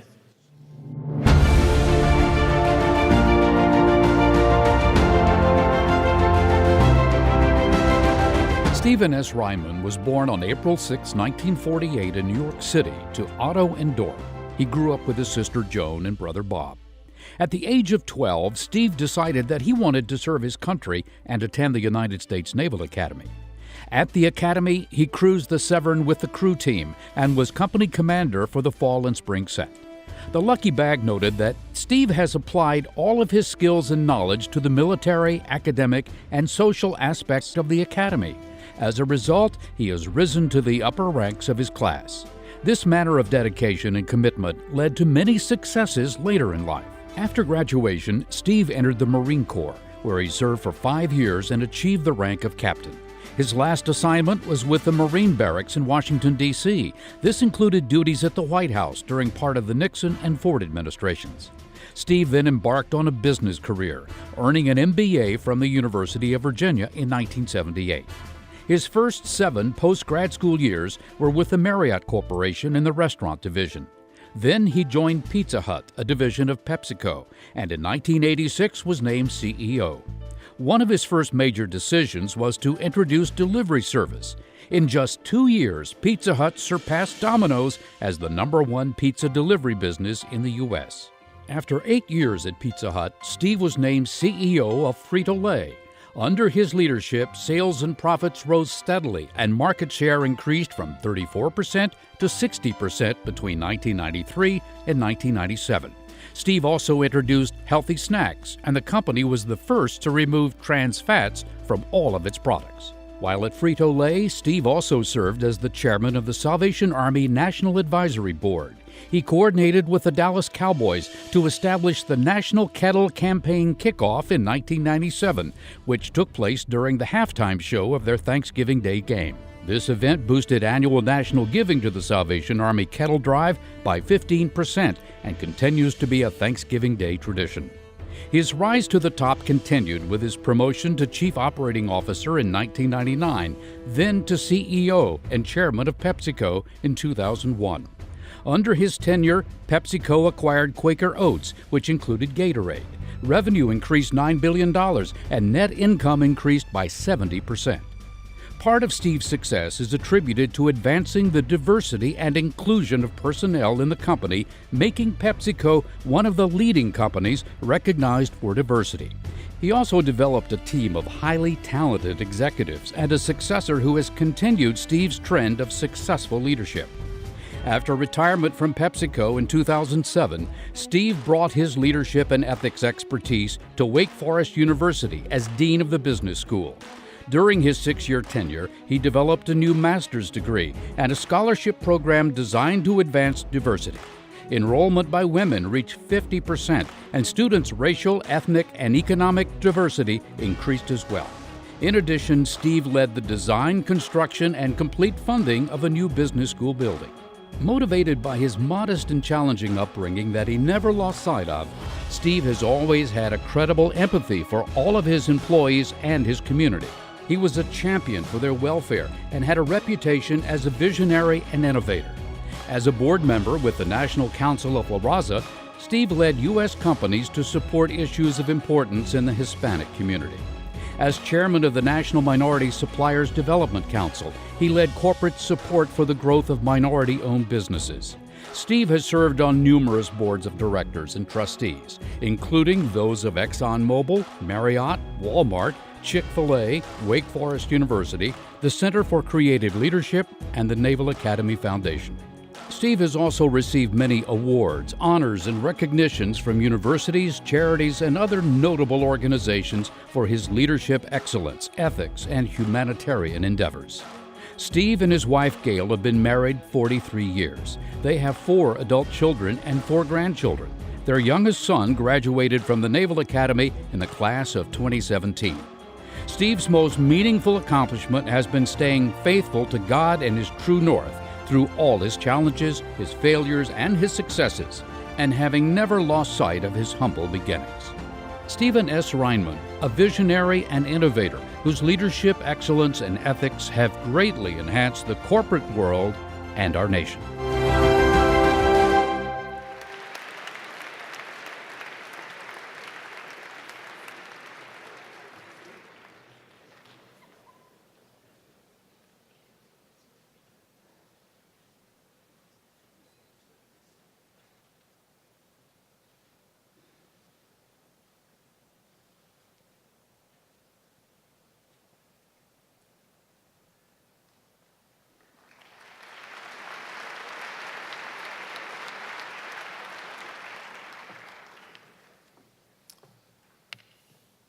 Thank you so very much. And it's indeed a humbling honor to join this group of American heroes.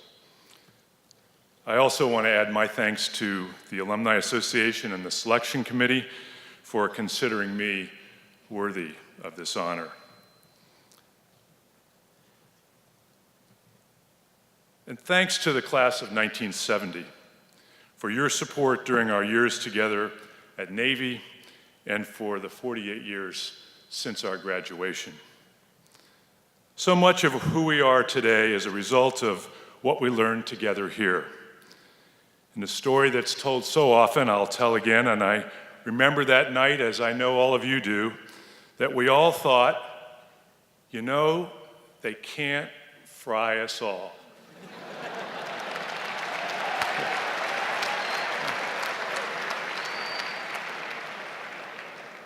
But they did. And that was a costly lesson about groupthink.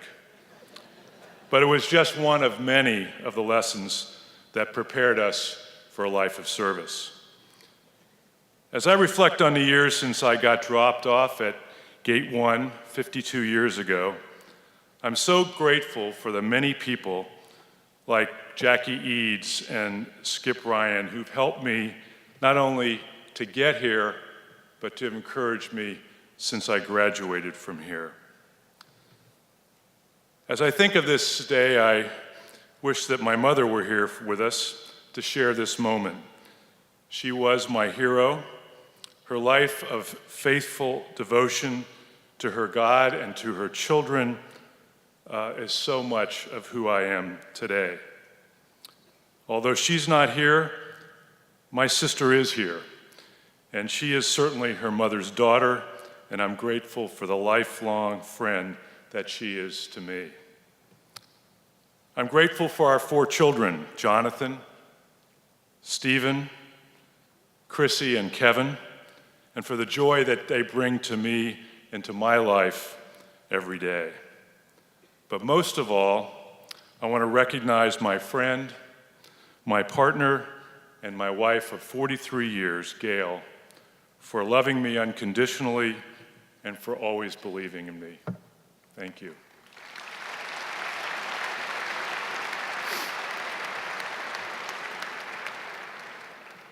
To the midshipmen here, thank you for being here today and for making this event so special. Now, I know that you're not here at this ceremony because you chose to be here, but where else would you want to be on Friday afternoon? But nonetheless, I'm honored that you are here and honored by your presence. I am proud to be a Naval Academy graduate, and I always have been. But I have never been more proud than I am now, because the men and women of this institution today are the best that this country has. Never has there been a better talented group of leaders recruited than today. Now, I know you hear a lot of old-timers come back, and you've heard people say, you know, it ain't like it used to be. Well, they're right. It's true. It isn't like it used to be. It's much better. Smarter recruited midshipmen, more accomplished, better athletes, more challenging academic curriculum, and the difference today between midshipmen and your peers outside have never been more distinct. And the jobs that you'll go and assume when you graduate have never been more sophisticated. You all worked hard to get here, and I know you're working hard to get out of here. You are well prepared academically and well prepared physically, and you've met the disciplinary requirements. You have learned the basics of life, like folding your clothes. By the way, I still fold my clothes the same way I learned here 50 years ago. You won't graduate without meeting those basic standards. In other words, you will be competent when you leave the academy. But what I've learned since graduation is that competency is necessary. Oh yes, it is very necessary.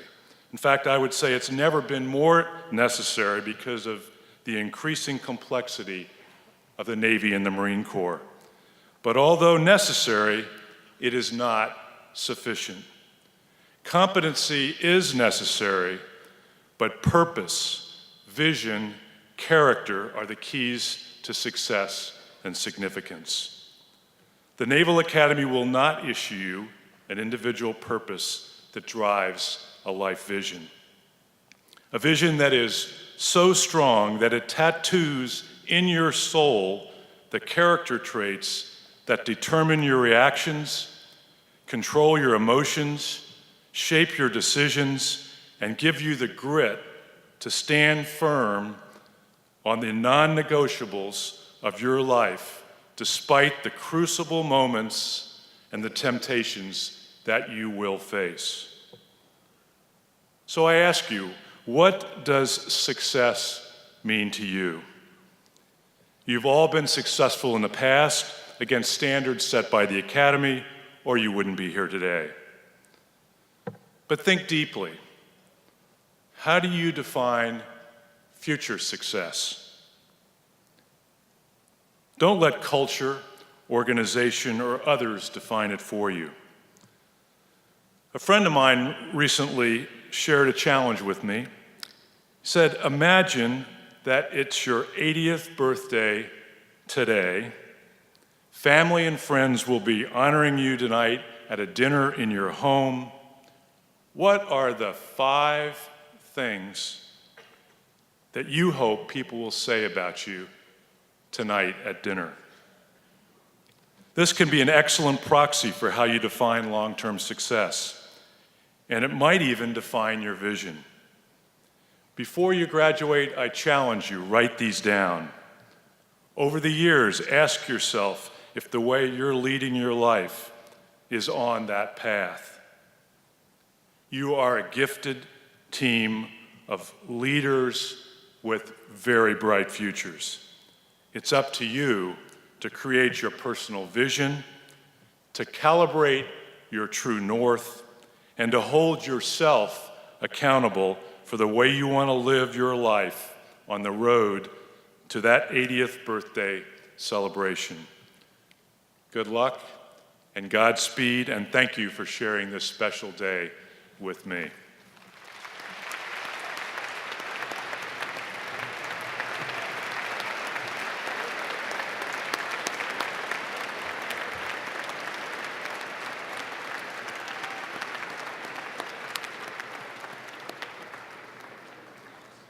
From the United States Naval Academy, Class of 1971, Admiral Timothy J. Keating, United States Navy, retired.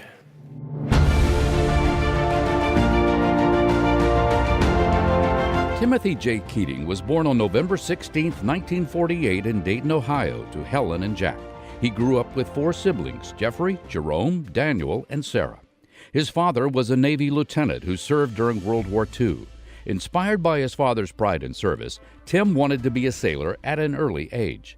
After seeing Men in Annapolis on TV and meeting Roger Staubach, a midshipman at the time, Tim made up his mind to go to the Naval Academy. At the Academy, he was a 4-striper in the 4th set and played a wide variety of intramural sports. The Lucky Bag noted that Tim came to the Naval Academy with the intention of a glorious career in the naval service.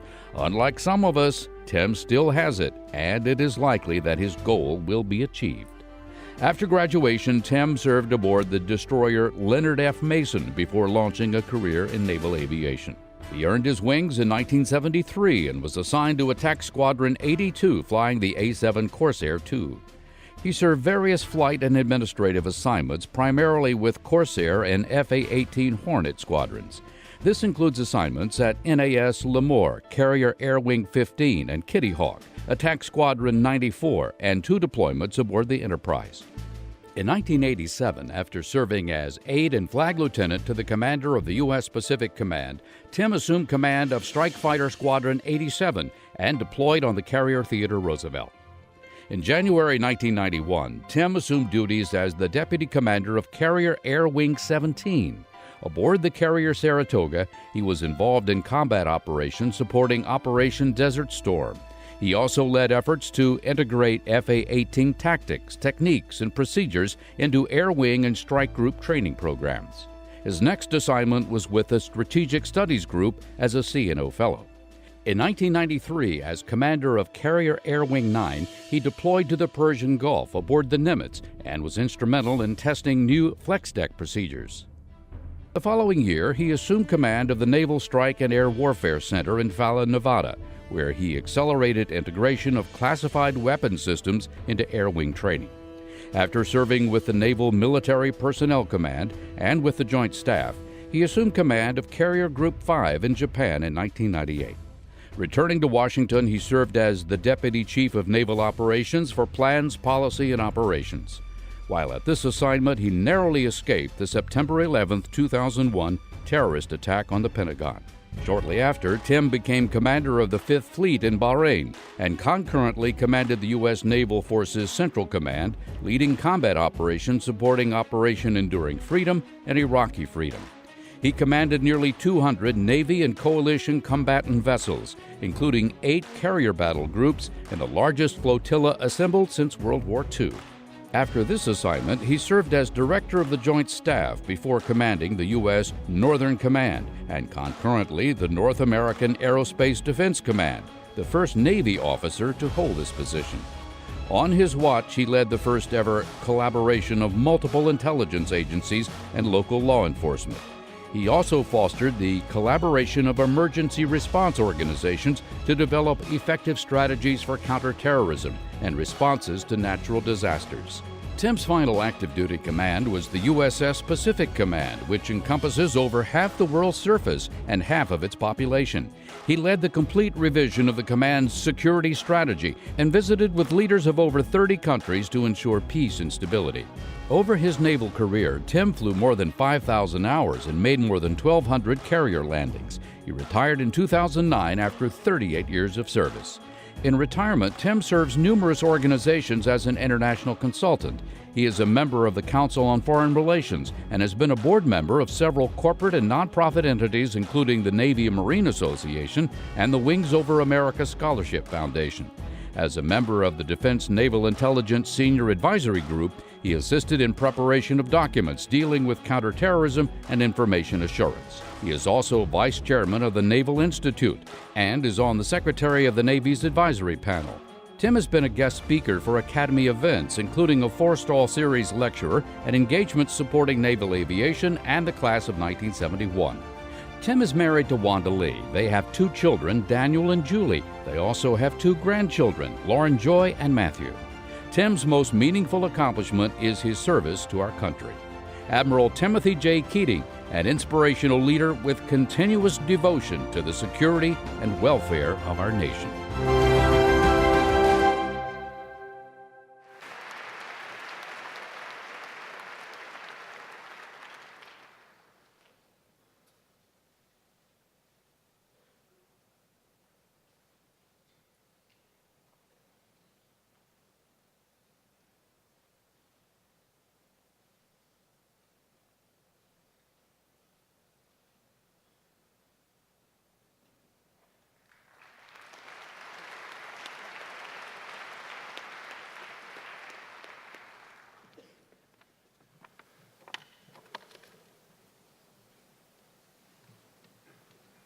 Supposed to be done a little while ago.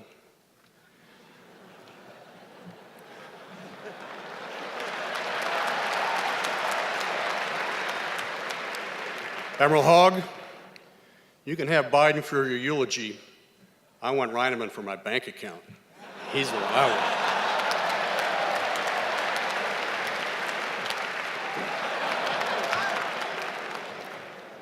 To the class of 1971, thanks, man.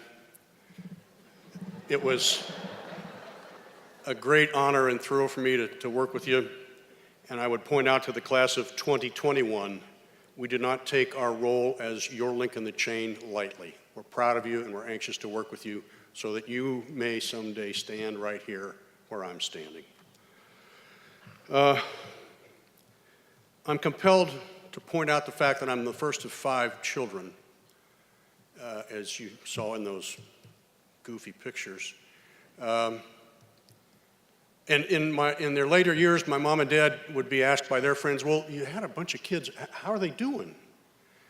And mom and dad would say, well, Tim's an admiral in the Navy, Jeff's a professor, Jerry's a surgeon, Dan B's an engineer, and Sarah helps kids with special challenges. And you could see my mom and dad's parents step back and they go, did you say Tim is still in the service? You had such high hopes for him. So I wish they were here tonight to see this. They were, and to show their friends, actually. The soup mentioned this a little bit, and I'm not at all reluctant to pile on. The Pulitzer Prize winner and Nobel Prize laureate Saul Bellow once said, "We all need our memories. Memories keep the wolf of insignificance from our door." As you saw, our dad was a lieutenant in the Pacific in World War II, and the first thing I remember about him was that bridge cover, which we got in the box we weren't supposed to get in the attic, and we took turns putting on our head. The role of our mom and our dad in our lives was not insignificant.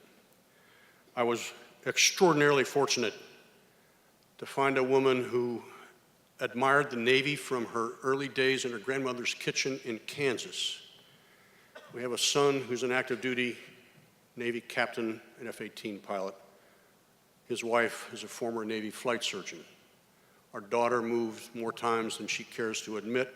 She's married to a former Navy F-18 pilot. Our granddaughter has attended STEM right here in the yard.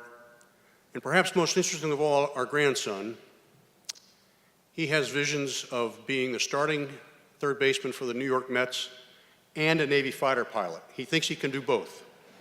We're cautiously optimistic. Those folks in my life are not insignificant. Had a wonderful time in the fleet, did a fair amount of flying. One particular memory, off a TR CAG, we were up in the North Atlantic. It's a little sporty up there. We were well north, went up one night on what many in the room will remember as a pinky launch. I was the squadron CO. I could sign the flight schedule, so I took the pinky and went up to about 40 grand.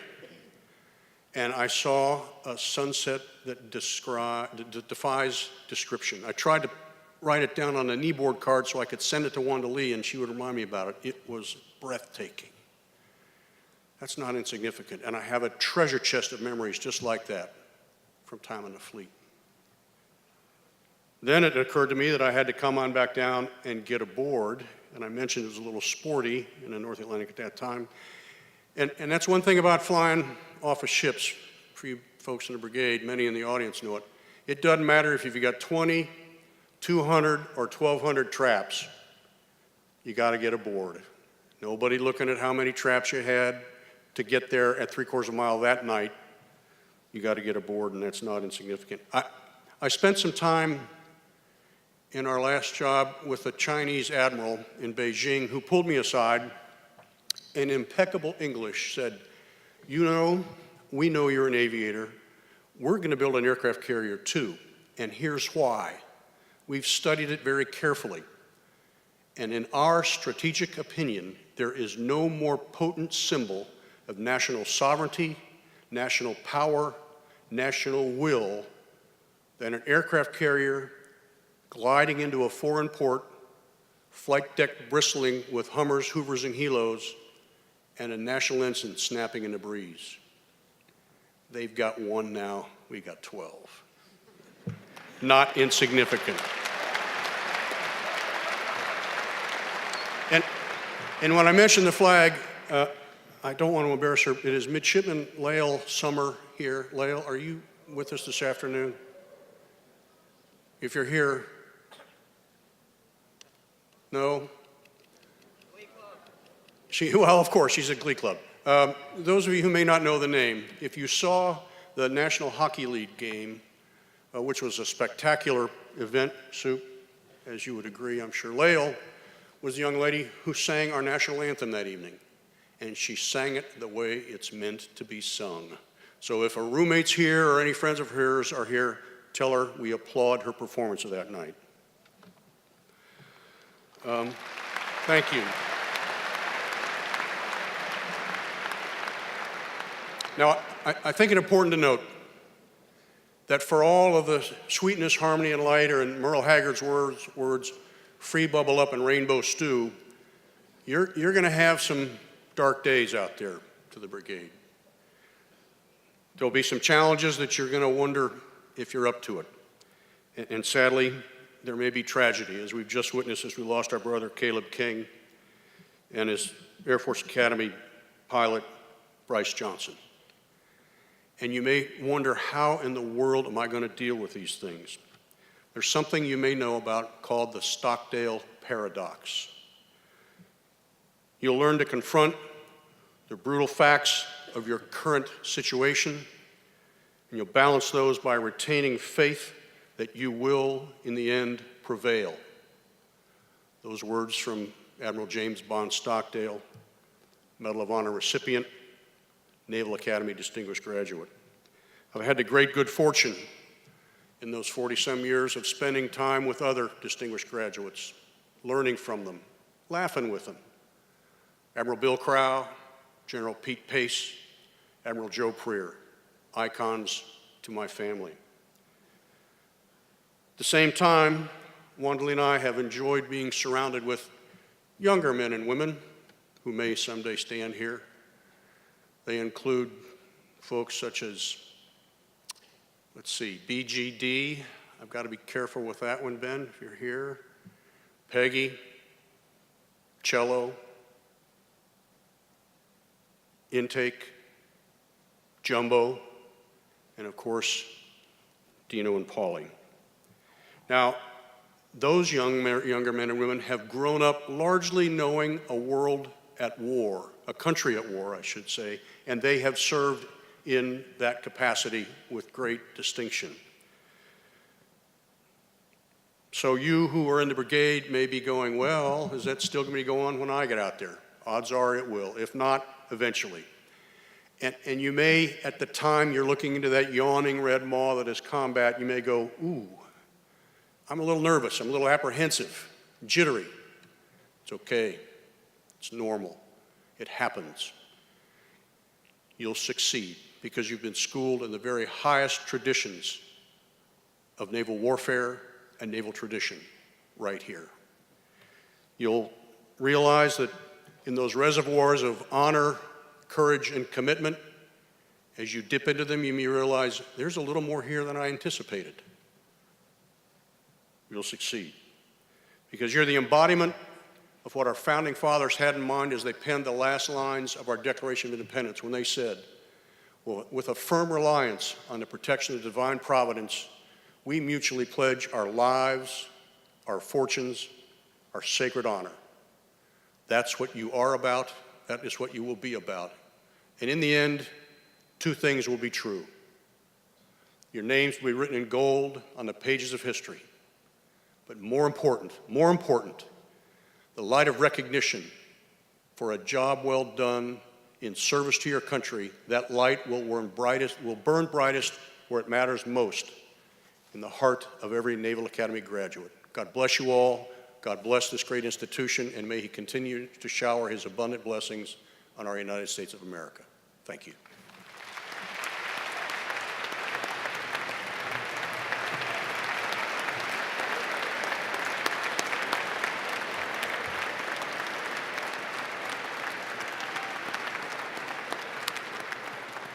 Ladies and gentlemen, please join us in a round of applause for the 2018 recipients of the United States Naval Academy Alumni Association's Distinguished Graduate Award.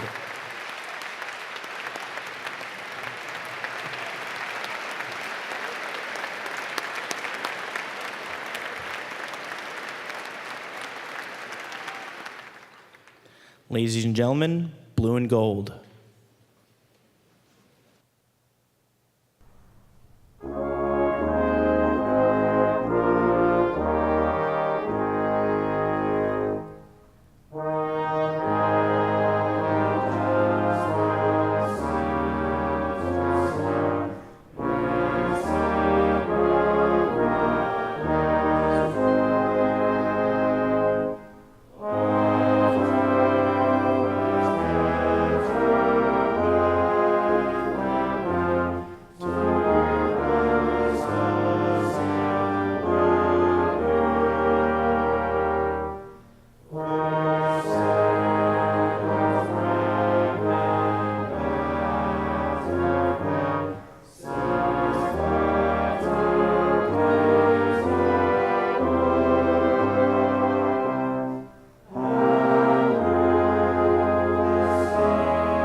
Ladies and gentlemen, this concludes the United States Naval Academy and United States Naval Academy Alumni Association's 20th Distinguished Graduate Medal Award Ceremony.